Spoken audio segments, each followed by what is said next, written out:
Kentucky Wildcats versus Purdue, the aftermath. We all started out Friday morning knowing that Kentucky Wildcats had a ball game that night. And I'm sure I can speak for a lot of people is that we was ecstatic, we were happy, we was extremely excited, we was pumped up. Basketball was finally back in Kentucky.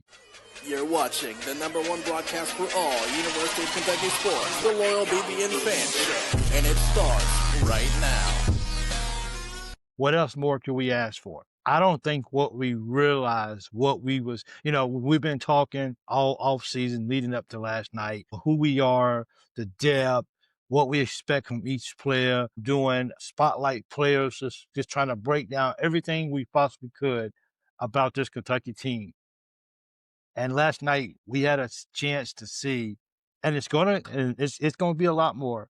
Last night in the game, in the scrimmage, in the exposition game against Purdue, we had a chance to see that maybe, just maybe, all the work that we put in for doing things like this, maybe it's not in vain.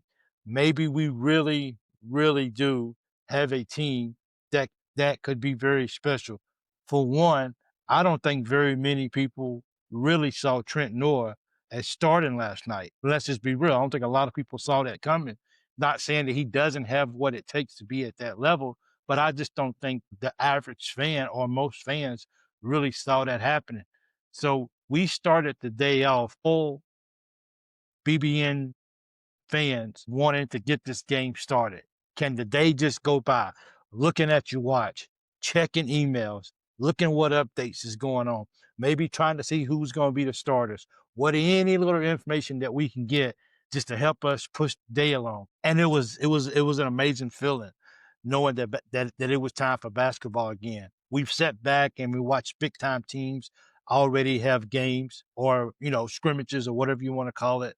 We've already sat back and we watched them. We've seen some teams that's already been projected to be pretty good get outscored. That's probably the best way to put it. But then everyone from our side of the house, we just been waiting patiently to see our Kentucky Wildcats play against the Purdue Boilermakers. Makers.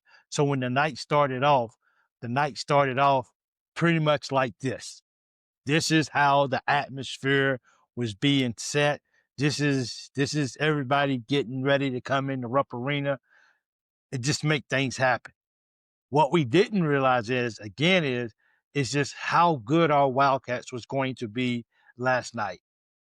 It was an amazing feeling to finally get the first game in year two up under Coach Pope and to see what the possibilities are for us to be able to have such a great season this year. And while we still got a lot to work on, while we got still a lot of growing to do as a team, I think we got a strong baseline of who we can actually be as a team if everyone is completely bought in. Because at the end of the night, I do not think that everyone really thought. Now, we know that Kentucky had the opportunity to outscore Purdue. We understand that. But I don't think everyone really realized that it would be a game that was dominated like this.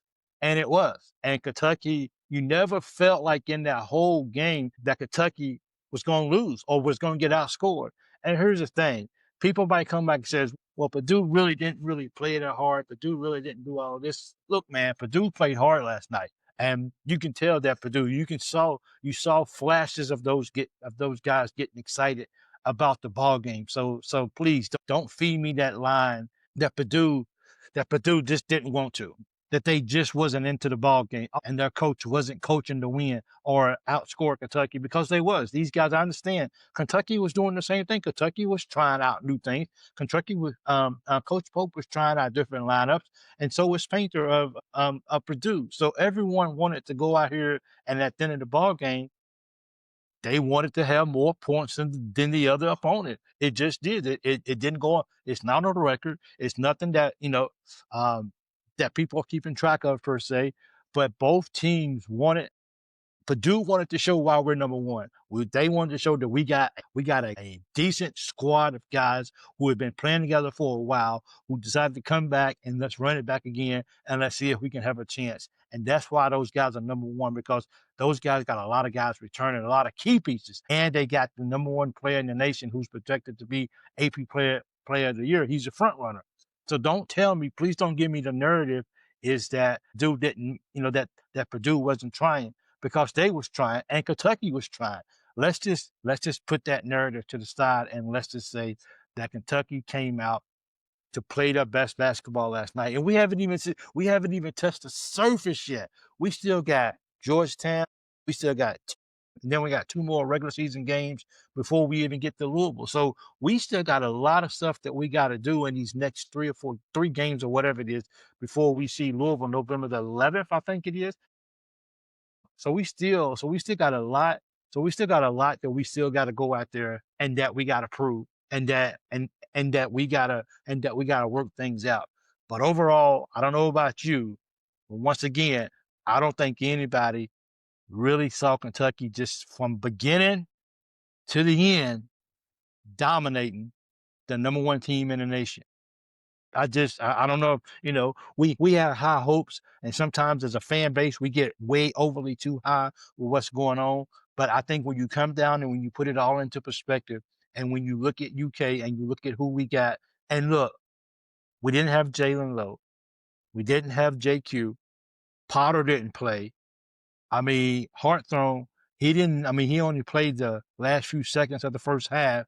So those are 4 key players that I think on any given night could beat them. Well, maybe Hawthorne. Let me slow down a little bit. But I know JQ and I know Lowe can be our 2 starters that was out of the ball game.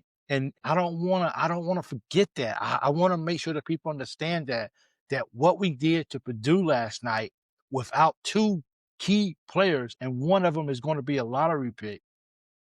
People, you can't overlook that fact that Kentucky, if they stay healthy, look like they got out of healthy last night. Don't look like nobody got it. Ortega still got his bounce. Colin can still jump out of the gym. Trent can still shoot the ball.